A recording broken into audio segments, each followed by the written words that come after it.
Middle east इस समय जंग की आग में धधक रहा है।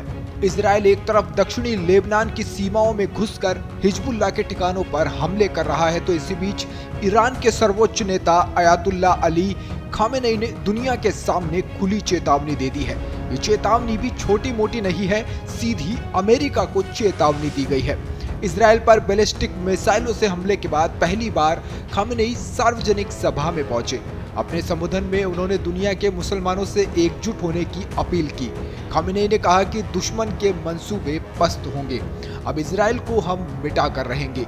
हालांकि उन्होंने ये भी कहा कि वो शांति चाहते हैं, लेकिन अमेरिका और इजराइल इस्लामिक देशों को शांति से नहीं रहने देना चाहते। इजराइल लेबनान पर लगातार हमले कर रहा है, फिलिस्तीन के हक की जमीन नहीं दे रहा। उन्होंने कहा कि फिलिस्तीन का पूरा हक है कि वो अपनी जमीन के लिए लड़े।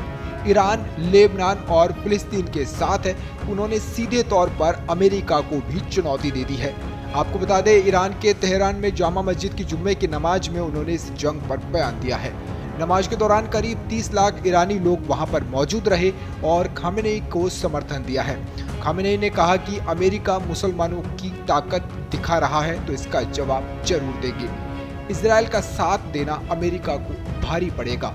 खामेनेई ने अरब के साथ ही सभी मुस्लिम देशों के साथ आने की भी अपील की है। उन्होंने कहा कि ये मेरा पहला प्रयास है कि मुस्लिम देश समझे कि उनका दुश्मन कौन है। अमेरिका और इजराइल के खिलाफ मुस्लिम देशों का एक होना बहुत जरूरी है। उन्होंने अमेरिका से कहा कि वो इजराइल को काबू करे, नहीं तो उसे मिटा दिया जाएगा। विशेषज्ञों की माने तो आज ईरान के तेहरान में जो जन सैलाब उमड़ा है, उसे हिजबुल्लाह की ताकत बढ़ने वाली है। यमन के हूती और हमास पहले ही हिजबुल्लाह के साथ है और हिजबुल्लाह में ईरान के लोगों ने शामिल होने का ऐलान भी कर दिया है। हथियों के आने के बाद इजराइल के लिए ये विद्रोह बड़ी चुनौती बन सकता है। खामेनेई ने साफ कहा है कि हिजबुल्लाह या हमास के कमांडरों को मारे जाने से विद्रोह या संगठन खत्म नहीं किया जा सकता है। आपको बता दें, अयातुल्ला खामेनेई 1989 से ईरान के सर्वोच्च नेता हैं और ये राष्ट्रपति से भी ऊंचा पद है। वे ईरान के प्रमुख और कमांडर इन चीफ है। अब खामेनेई के बयान से किस तरह की मुसीबत खड़ी हो सकती है, पूरी दुनिया के सामने देखने वाली बात होगी।